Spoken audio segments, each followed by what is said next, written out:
A knock came at the parsonage door 3 hours before sundown, and Abel Hartley stood on the step with his hat crushed in both hands like a man who had run out of every other door to try, because he had. "Reverend Cobb," he said, "I need a wife by sundown, and I know how that sounds, but I haven't time to make it sound better."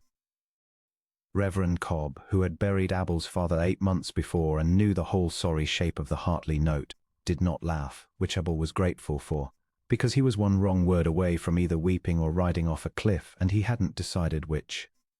His father's will, drawn up in the old man's last failing months with more sentiment than sense, had left the bar H-hole unclear to Abel on one condition, that he be a married man settled and established by his 30th birthday, which was that very day. Fail that, and half the ranch passed to his cousin Judson, a man who had never once ridden fence in his life, but who had, Abel knew for a fact, already agreed to sell his half the moment he held it to the new bank examiner, Thaddeus Bellamy, who wanted the whole spread for the rail spur the territory was fixing to lay through cross timbers within the year. Old Silas Whitcomb at the bank, a friend of Abel's father for 30 years, had quietly agreed that if the will's condition was met before his own retirement took effect at sundown, he'd renew the note on the terms Abel's father always had. Bellamy, taking the reins after, had made it plain in the coldest language a man could use that he intended no such mercy, will or no will, the instant the transfer of authority went through. "There's a woman," Reverend Cobb said slowly, "come into town 2 days past. Widow, 3 children. Been renting a room over Hetty's dress shop and can't make this week's rent from what Hetty tells me. Name's Eliza Marsh." He looked hard at Abel. "I won't have you making a mockery of a sacrament, son, whatever the hour. But if it's an honest arrangement you're after, shelter for her and her children, a fair chance for your father's ranch, I'll not stand in the way of 2 desperate people helping each other, provided she's willing, and provided you treat her right every day after, deadline or no deadline." "I'd treat any woman right who trusted me enough to say yes today," Abel said, and meant it down to his boots, though the saying of it scared him considerably. Eliza Marsh had spent the better part of that same morning doing arithmetic that would not come out right no matter how many times she ran it. $4 to her name, a week's rent owed and no way to pay it, 3 children, Nathaniel 8, Grace 6, and little Ida 4, depending on her for every meal and every roof over their heads, and nowhere left in cross timbers willing to hire a widow, with no trade beyond mending and no family to yutch for her character. Her husband, Daniel, had died the winter before last of a lung sickness that ate 3 years of savings before it took him, and she had come west on the last of what remained, hoping for work that had simply failed to appear. She was standing in Hetty's shop, turning over the sad little collection of coins in her palm and wondering which of her children would go without supper first, when Reverend Cobb came through the door with an urgency she hadn't seen on a preacher's face before. "Mrs. Marsh," he said, "I've an unusual proposal, and you're within your rights to think me mad for bringing it, but I'd ask you hear it before you refuse." By the time he'd finished explaining Abel Hartley's situation, the will, the deadline, the bank examiner circling like a buzzard over a ranch that would otherwise be lost by nightfall, Eliza had gone very still, turning the coins in her palm one more time, doing a different sort of arithmetic now. A marriage of convenience to a stranger was not what she had pictured for herself, not after a marriage to Daniel that had been, whatever its hardships, a true and tender thing. But a marriage meant a roof, meant food, meant her children sleeping somewhere warm and dry come winter, instead of wherever $4 and a widow's desperation could carry them next. "Is he a decent man?" she asked. "I believe he is," Reverend Cobb said. "I've known him since he was in short pants, and I've never known him to raise his voice to man nor beast without cause, nor to break his word once given."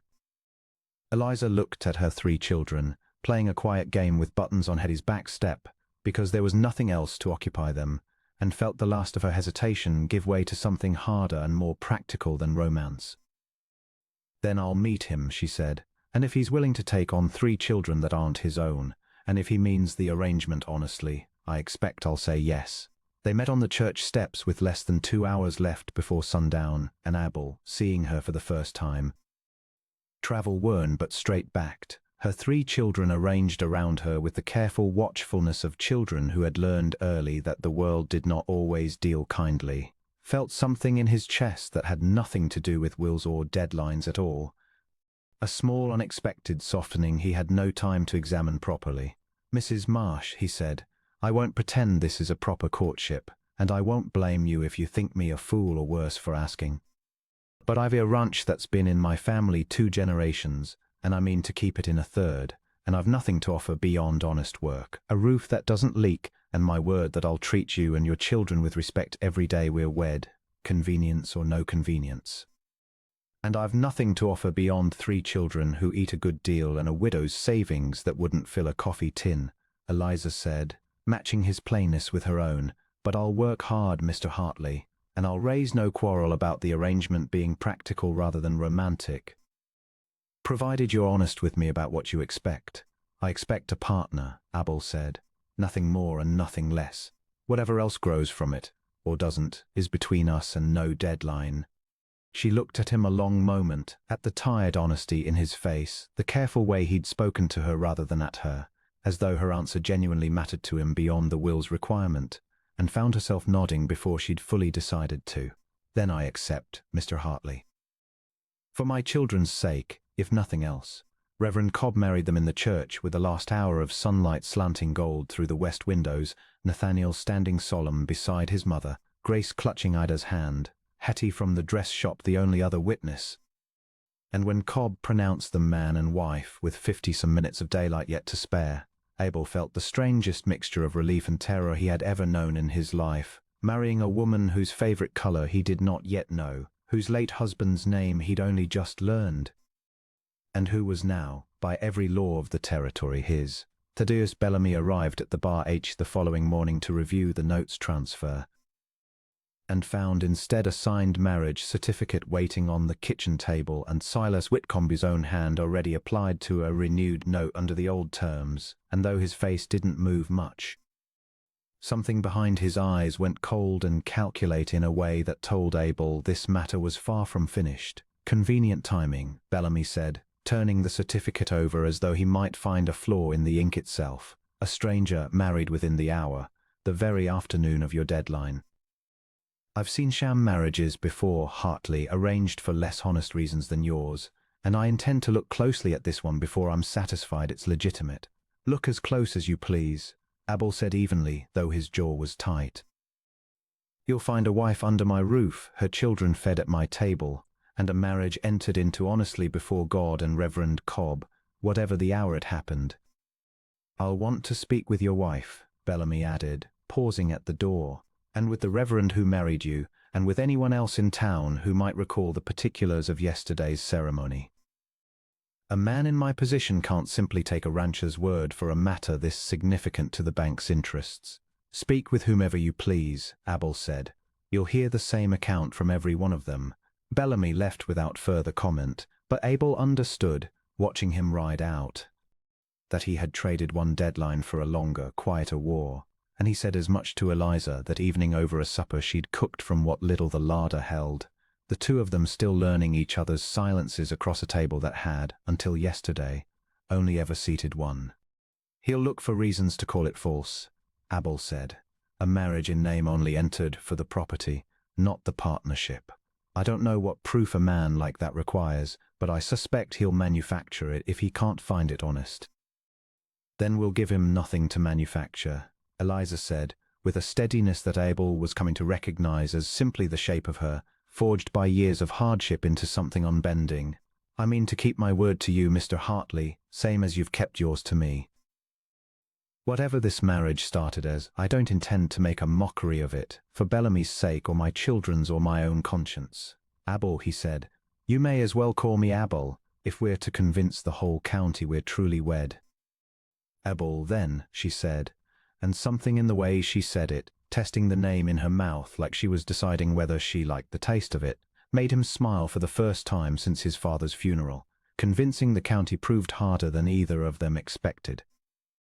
Cross Timbers was a small enough town that news of a rancher marrying a penniless widow the very afternoon of his inheritance deadline traveled faster than either of them could outrun it, and not every version of the story that made its rounds was kind. Some of the church ladies, gathered at the mercantile counter within days, speculated in tones just loud enough to be overheard that Eliza had schemed her way into a fortune, arriving in town with suspicious timing to catch a desperate man at his lowest hour. Others whispered that Abel had simply bought himself a housekeeper and a brood of free labor under the cover of respectability, and would tire of the arrangement inside a year.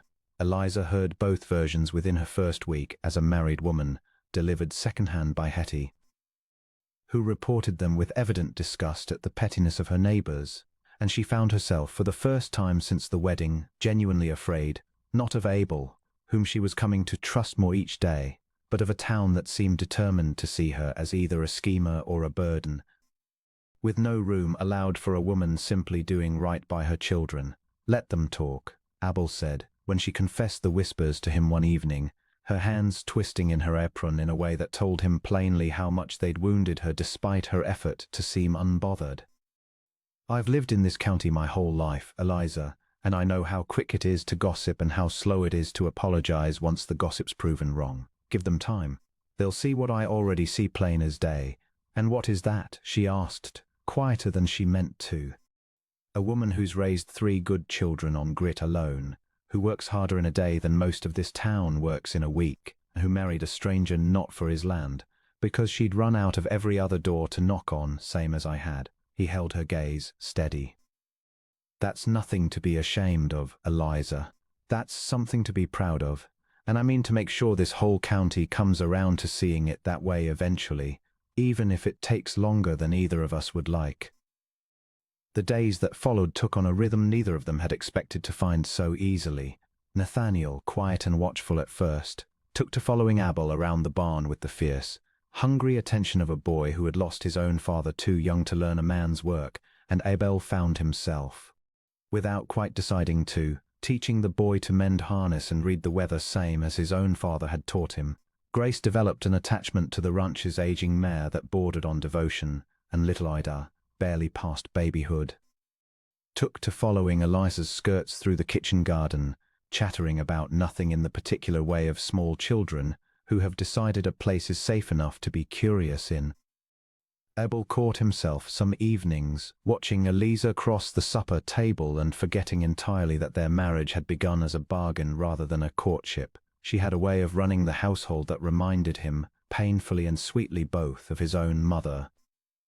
A briskness that never tipped into harshness, a tenderness she doled out in small unshowy gestures rather than declarations, mending his shirts without being asked, remembering how he liked his coffee after only a handful of mornings, and Eliza, for her part, found herself noticing things about Abel she hadn't expected to notice in a marriage of convenience. The patient way he corrected Nathaniel's grip on a tool rather than simply doing the task himself, the gentleness he showed the rancher's animals, the careful respect he never failed to extend to her, even in the small hours when a lesser man might have pressed for more than she'd offered.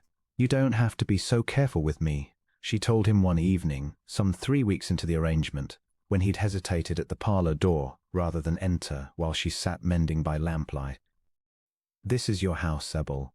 You needn't ask permission to sit in your own parlor. It's your house too now," he said, coming in and settling into the chair across from her. "And I'd rather ask than presume. You've had enough taken from you without asking, Eliza." "I don't mean to be one more man who doesn't." She looked up from her mending, something warm and unguarded crossing her face before she caught it back. "Daniel used to say a thing like that," she said quietly. "That a man's worth showed plainest in the small permissions he asked rather than the big ones he demanded." She resumed her stitching, but her voice, when she spoke again, had softened further.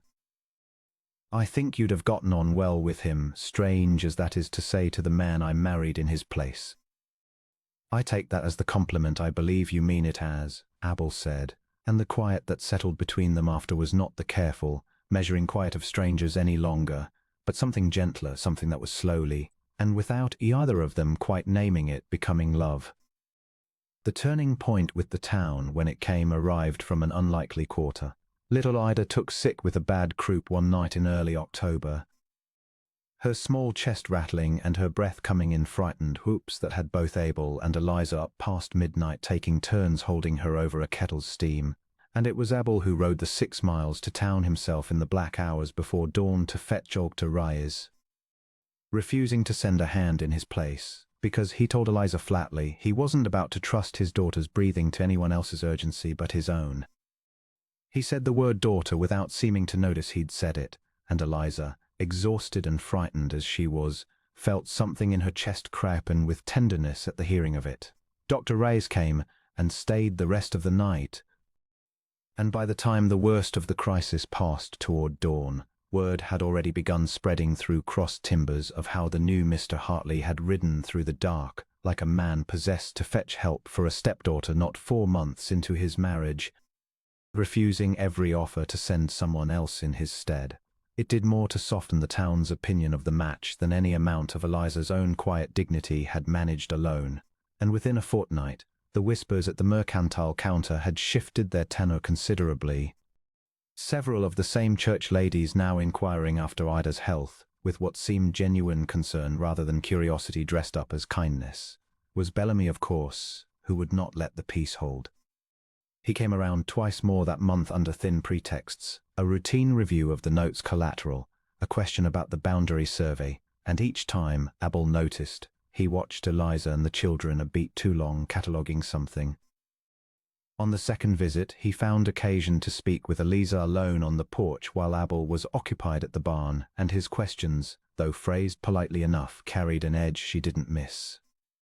"You'd agree, Mrs. Hartley, that yours was rather a sudden arrangement," Bellamy said, turning his hat in his hands with a courtesy that didn't reach his eyes. "Married within 2 hours of meeting, on the very afternoon a considerable inheritance hung in the balance. A less generous man than myself might call that convenient to the point of suspicion."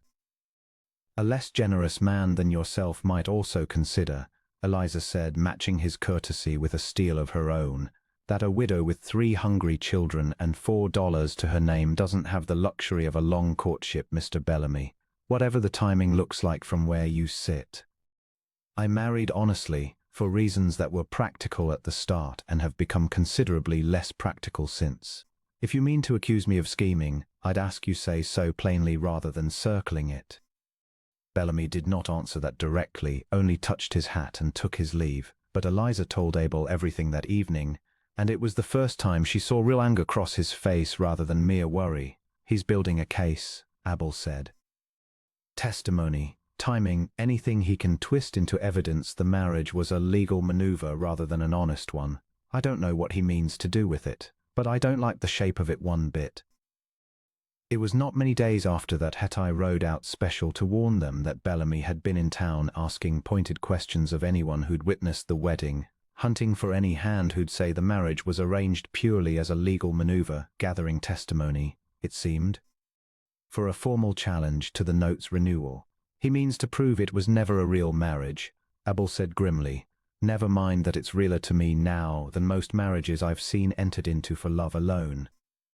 "Then let him ask his questions," Eliza said, though he could see the worry behind her steadiness now, worry for her children as much as for the ranch, because if Bellamy succeeded, they would lose not only Abel's inheritance, but the only stable roof her children had known in 2 years. "We've done nothing but live honestly under this roof, Abel. I won't spend my days afraid of a man whose only weapon is other people's doubt." The weapon proved sharper than doubt in the end. 10 days later, with the autumn roundup underway, and every hand on the bar each stretched thing gathering the herd for the fall drive that would prove, to Whitcomb's satisfaction and the note's terms both, that the ranch was solvent and well run under its new arrangement. A fire broke out in the hay barn in the black hour before dawn, catching so fast and so completely that Abel, waked by the smell of smoke, knew before he was fully out of bed that it was no accident. The fire had started in 3 places at once, a pattern no lightning nor careless lantern could account for. "Bellamy," he said aloud, already pulling on his boots, and Eliza was up beside him in the same instant, both of them moving with the particular speed of people who understood exactly how much was at stake. They got the hands roused and the bucket lines formed within minutes, but the barn was old, dry timber that had stood since Abel's grandfather's day, and it was clear within the first quarter hour that the structure itself could not be saved, only contained, kept from spreading to the bunkhouse and the main barn beyond it where the winter's feed and half the ranch's remaining stock were sheltered. It was in the chaos of that fight, smoke rolling thick and black across the yard, hands shouting and horses screaming in their panic, that Eliza realized with a cold drop of horror that Nathaniel, who had gone to bed same as his sisters, was nowhere among the children Hetty's daughter had gathered to safety by the well, and that the boy, brave and foolish in exactly the way an 8-year-old who idolized a rancher's courage might be, had gone toward the burning barn himself, determined to help drive out the 2 milk cows still penned inside. Nathaniel. Eliza's scream cut through even the roar of the fire, and Abel, following the direction of her terror, saw the boy's small shape silhouetted against the flames at the barn's far door, struggling with a latch gone stiff with age and smoke blindness, the cows behind him bawling in terror, and above him, a support beam already groaning under fire-weakened joints. Abel did not think. He was running before the thought had fully formed, through smoke that scorched his throat and heat that singed his eyebrows, and he reached the boy in the same instant the beam gave way with a crack like a rifle shot, catching Nathaniel bodily around the middle and throwing them both clear of the doorway as the section of roof came down in a shower of sparks precisely where they'd been standing a heartbeat before. He rolled with the boy held tight against his chest, out of the worst of the smoke, and came up coughing, checking Nathaniel over with hands that shook only once the danger had fully passed. The cows, Nathaniel gasped, tears cutting clean tracks through the suit on his face. I couldn't get the latch, and I didn't want to leave them, and I know I wasn't supposed to go near, but I couldn't just. You're safe. That's all that matters right now. Abel pulled the boy hard against him, and something in his own chest, some final wall he hadn't known he was still holding up even after weeks of growing love for this family, gave way entirely. Don't you ever do that again, you hear me? I don't care about cows, Nathaniel. I don't care about the barn. I care about you and your sisters and your mother, more than I've cared about anything in my whole life, and I won't lose one of you to save wood and hay. Eliza reached them a moment later, dropping to her knees in the mud and ash to gather her son against her, and over his head, her eyes met Abel's, soot-streaked, singed, both of them trembling with the particular exhaustion that follows terror survived, and what passed between them in that look needed no further words, though Abel offered them anyway, once the immediate danger had settled and the hands had the fire contained to the one ruined structure. Eliza, he said, I married you for a will's condition and a deadline I was too desperate to question closely. But I love you now for reasons that have nothing to do with either. I love the way you've made this house a home in a month, what it hadn't been in a year of my grieving. I love watching you with your children, and I love, God help me, that your son just risked his life for 2 milk cows because he's got your same stubborn heart. I'm not asking you to say it back tonight, not with everything still smoking behind us. But I wanted you to know it plain before one more day passed. I love you too, Abel, Eliza said without a moment's hesitation, surprising them both with how easily the truth came once it was finally asked for. I've loved you longer than I let myself admit, watching you with Nathaniel, watching you be careful and gentle in every single thing, when you'd every right, married the way we were, to be neither. I think I began falling for you the night Ida took sick, and you rode out into the dark calling her your daughter, before you'd even noticed the word had left your mouth. I knew then this wasn't a bargain to you any longer, whatever it had started as. It stopped being a bargain to me somewhere around the 2nd week, Abel admitted, watching you teach Grace to bake bread, patient as anything, when I know for a fact you were near dead on your feet from the roundup work besides. I told myself it was only gratitude I felt, watching you make a home out of a house that had gone cold and empty since my mother passed. It took me considerably longer than it ought to have to admit it was a good deal more than gratitude. He reached out then and brushed a streak of soot from her cheek, his hand lingering against her jaw with a tenderness that had nothing hurried or convenient about it, and for a moment, amid the wreckage of a barn and the lingering terror of a boy nearly lost, the two of them simply stood together, foreheads close, breathing in the same smoke-tinged air, both of them fully and finally arrived at a truth that had been building quietly beneath every shared supper and every small kindness for a full month. The fire's true cause came to light within the week, when one of Bellamy's own hired men, racked with guilt after nearly costing a child his life, confessed to Sheriff Dunmore that Bellamy had paid him to set the blaze, hoping a ruined barn and a diminished herd would sink the ranch's solvency review regardless of the marriage's legitimacy, and hang the risk to anyone inside it.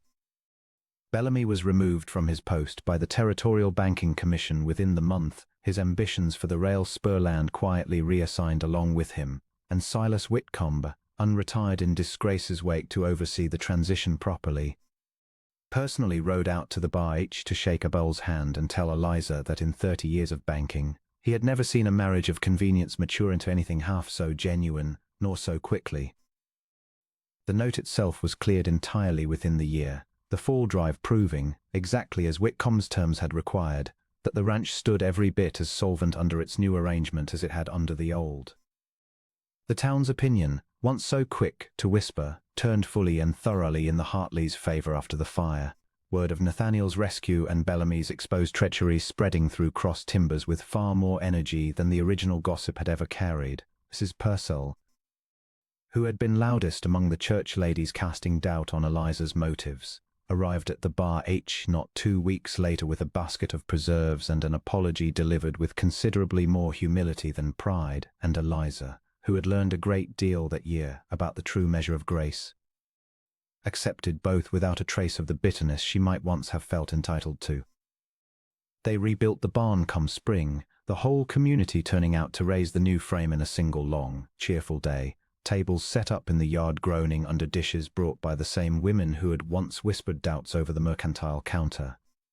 Nathaniel worked alongside the grown hands proud in a small leather tool belt Abel had made him over the winter, handing up nails with the seriousness of a boy who had earned, through fire and courage both, a genuine place among the men of the ranch.